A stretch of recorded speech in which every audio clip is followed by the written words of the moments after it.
Bà ơi chứ rửa viên chùm nét đằng nâng ở rò mặt đài đàn đồn drama cứ mà nút phía trả ơn nâng bọc bong chùm nét đằng cháu rồi hỏi chứ rửa dọc phía mặt đài đàn đồn bà ơi chứ rửa dọc ca bật nâng ca bọc pra cứ tha mà nút nâng rửa dọc ca bọc pra sầm khăn ở tay sờ bài bà ơi chứ rửa xịp hờ đại luôn trơ an nâng xịp hờ đại luôn trôi chất an cứ tha mà nút nâng rửa dọc xịp hờ đại luôn trôi chất anนี่ហើយដែលហៅថារបៀបរស់នៅបំពេញតែតណ្ហានៃខ្លួនចង់ជួយខ្លួនឯងចង់ជួយគ្រួសារចង់ជួយញាតិប៉ុន្តែបើបានដោយឲ្យផុតតែរឿងខ្លួនឯងគឺល្អណាស់ទៅហើយដំណើរជីវិត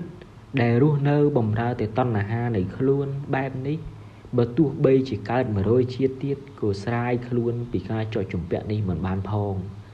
បើជួបសៀវភៅដែលអានពិបាកយល់គឺត្រូវចេះតស៊ូអានឲ្យយល់គិតឲ្យដល់ពណ៌ឲ្យត្រូវបើជួបរឿងលំបាកក្នុងជីវិតគឺត្រូវចេះប្រឹងប្រែងយកឈ្នះឲ្យខានតែបាន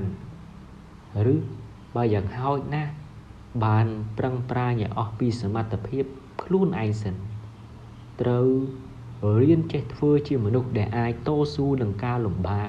និងយកឈ្នះនៅសេចក្តីឈឺចាប់ការតស៊ូរបៀបនេះទើបវាអាចធ្វើឲ្យយើងរីកចម្រើនទៅមុខបាន